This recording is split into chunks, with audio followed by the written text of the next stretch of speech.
Imagine stepping into a lively gathering, voices overlapping, laughter filling the air, and people engaged in endless conversation. It's the kind of setting that many see as the essence of human connection. But then, at the edge of the room, there's someone different.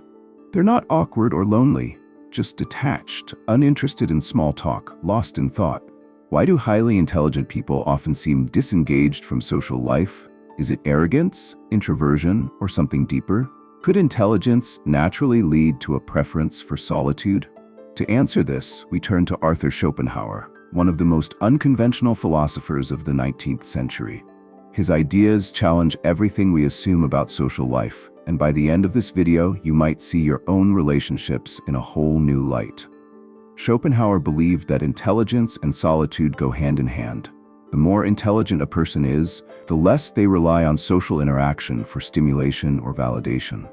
Their minds are naturally rich with ideas, making external distractions unnecessary. In The World as Will and Representation, he argued that most people seek company because their minds feel empty when alone, while deep thinkers find solitude fulfilling. This raises an important question. Is social interaction truly necessary for happiness, or have we just been conditioned to believe it is? From childhood, we're taught that making friends and being social is essential to well-being. But history tells a different story. Many of the world's greatest minds, Isaac Newton, Nikola Tesla, Emily Dickinson, Franz Kafka, and even Schopenhauer himself, chose isolation over socializing. Were they missing out, or did they understand something that most people don't? Schopenhauer saw socializing as a means of escape for those who lack depth. He believed that people who crave constant interaction do so because they cannot bear the silence of their own minds. Most conversations, he argued, are filled with trivialities and gossip, adding little value. In contrast, intelligent individuals are self-sufficient. They do not seek companionship out of necessity, but choose it selectively when it serves a higher purpose. Think about it. Have you ever felt drained after socializing? Not because you dislike people, but because the conversations felt empty? If so, you're not alone. Many deep thinkers report feeling detached from traditional social structures, not out of arrogance, but because they see through the illusion of social necessity.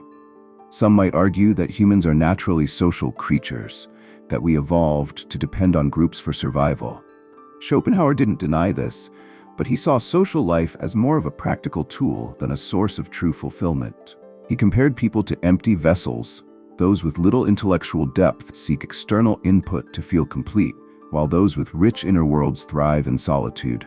This challenges one of the deepest assumptions of modern society, that being social is inherently good. But is it really? Or is it just a way to avoid being alone with one's thoughts? Another reason intelligent people often distance themselves from social life is the element of conformity. Most interactions follow predictable patterns. Social norms dictate what can and cannot be said. Highly intelligent individuals often resist this.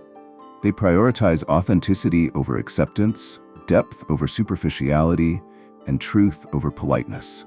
This refusal to conform makes them stand out, sometimes even leading others to label them as difficult or antisocial.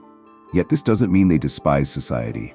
Instead, they recognize that much of what we call connection is simply a series of scripted interactions, driven more by habit than by genuine meaning. But does this mean that intelligent people should avoid social life entirely? Not necessarily. Schopenhauer believed that while most interactions are shallow, meaningful relationships can still exist, but only when built on genuine intellectual or emotional depth. He warned against surrounding oneself with people simply to avoid loneliness. If given a choice between shallow company and solitude, solitude is always the better option.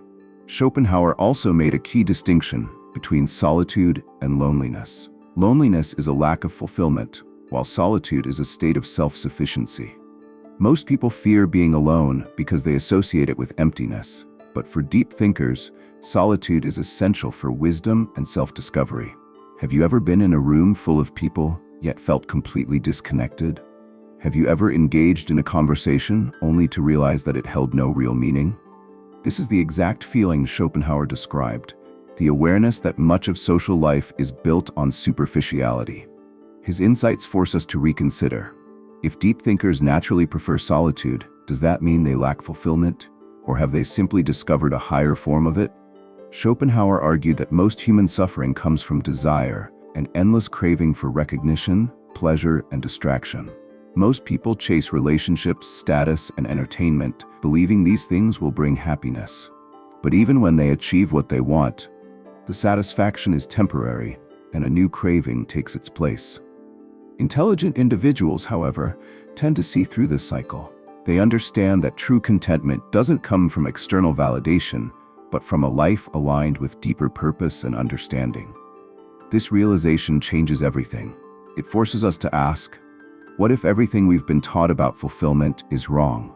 What if happiness isn't about being surrounded by others, but about developing our own minds? Schopenhauer believed that those who seek wisdom do not fear solitude. They embrace it. Instead of seeking distractions, they cultivate inner depth. They read, reflect, and create.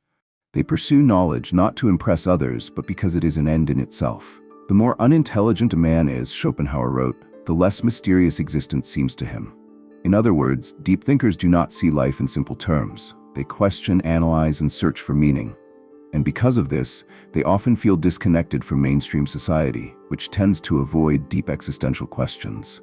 But here's the most powerful insight of all. Solitude is not isolation. It is liberation.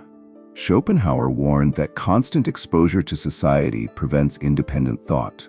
The pressure to conform, the expectations of others, the endless distractions, all of these things pull people away from the most important journey of all, the journey inward. Many of history's greatest minds reached their full potential not by immersing themselves in social life, but by stepping away from it. Detaching from ordinary concerns allowed them to see reality more clearly and devote themselves to higher pursuits. So, does this mean that social life has no value? Not necessarily. Schopenhauer acknowledged that human relationships can be meaningful, but only when they are based on true depth. He believed that if one must choose between shallow socializing and solitude, solitude is always the better option, and that's the ultimate realization. Highly intelligent people do not care about social life because they have discovered something far more valuable: the ability to think independently, create freely, and exist without constant external validation. So now the question turns to you. What would your life look like if you embraced solitude as a strength instead of a weakness? If you stopped seeking validation and focused on your own growth, how much more could you achieve? Perhaps the greatest minds in history were not outliers, but pioneers. And perhaps the path they walked, of introspection, independence, and intellectual freedom, is the very path that leads to the deepest form of fulfillment. Thanks for watching.